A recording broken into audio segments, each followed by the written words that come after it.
So typically I video the first bit in portrait mode. I do apologise for that. So what we've got going on, I've had to obviously form the bottom half of the newel. Now this comes from a company called Pears Stairs in the UK, and I have to say the spindles and the handrail newel posts are all very good quality. Very, very pleased with the price, very pleased with the service. All the turned and the ballusters are all going to get painted, so the newels will get painted. Just going to leave the handrails we're going to obviously stain, so that it's quite traditional looking. So all the newels and the ballusters and the cappings to go on here and stuff are all going to be in pine. And I'll knock those and paint those, and the handrails I'm going to do in hemlock so I can get a more consistent stain. So yeah, so this is the stairs. As you can see, there was never any handrail on this section at all. It was always just open. There was a handrail on this wall. Now I tried to find some info, as I said, on the internet about how to do this, and the best piece of advice I found anywhere was to draw it out full size, so you know exactly where your start caps are going to go, where your up ramps are going to go, where it's going to hit into your handrail, so you get your heights right. One of the things I couldn't quite get my head around to start with was the different heights of the newels. When you see them online, I mean, what's going on here is the handrail's coming up here on this, so you can see here, the handrail, I've drawn it on the wall here. It's coming up in one, and then there's an up ramp which comes up here, and then there's what's called a gooseneck. Now you'll notice that my gooseneck is incredibly small, very short. I think this is probably because I'm trying to retrofit to a staircase that wasn't quite installed properly. And it's taken a lot of thinking about, because what we've got going on here at the top of the stairs, you can see where we put all the new pipework in a couple of years ago and the new flooring I did, is we've got this landing area. So we need to have a handrail across the landing, obviously. So what is effectively going to happen is it's going to come up here, there's a turn newel section that's going to sit in this bit here, and then we need the handrail to be between 900 and a metre high along this gallery section here. So yeah, so along this section here. What I found was, by drawing it out quite a few times on the wall here, that is about as high as I can get it. So it's all a bit of a squeak when it comes to actually cutting the different sections of timber. So I'll just go and get those and I'll show you roughly what's going on here. Hang on a sec. So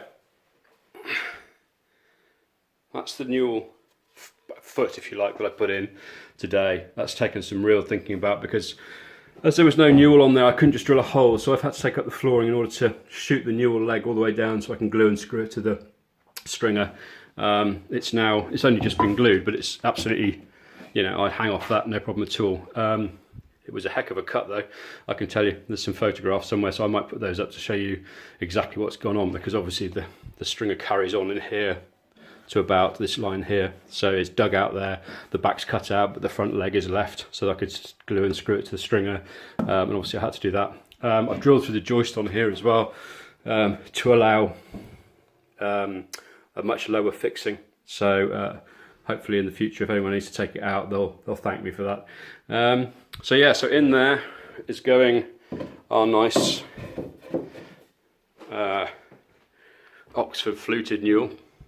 And as you can see, it's pinned on the top. Then on the top of the newel, there is a cap section that goes on here. It goes through 90 degrees.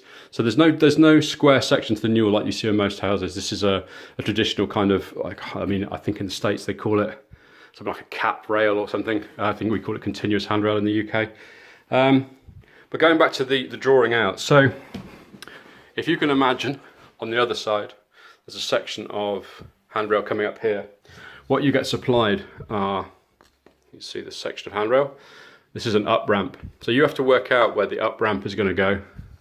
This hasn't been cut yet to size, okay, oops, sorry, like so.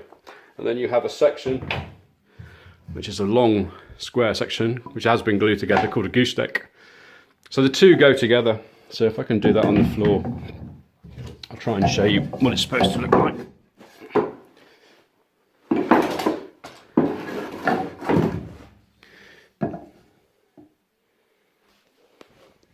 So effectively, you're looking at this sort of thing. Hopefully that will kind of work its way into itself, and then the handrail comes off the bottom here. So we have to cut up here, we have to cut these two together and join them with fastening bolts, fixing bolts. All of this here is scrap. I'll try and put some pictures up. I've got some some images. Sorry, I'm back in portrait again. I do apologise. Yeah, I've found some pictures on the internet of how some of the more traditional ones look. These goosenecks can be quite long if you've actually got a turn. If the stair is going through a turning, they do set up quite a long way and they look kind of odd. But this one took some real thinking about, because it's not left me with a huge amount of handrail and gooseneck to actually fit the bolts. So I will show you that when I'm done. But yeah, I need to get the floor back now. So as you can see, what I'll do is I'll do some more as I put it all together, and you'll see the caps going on, and I'll do a little bit about that as well. But it should look pretty cool. It'll certainly be a lot safer. The child's in two minds because she likes jumping off the side. I think it's going to look really nice with the style of the hall. As you can see, we've already started renovating the rest of the hall and painting it, so we've waited quite a long time to get this sorted. So I'm on sabbatical, so that's what I'm doing at the moment. So there you go. Right, I'll see you soon.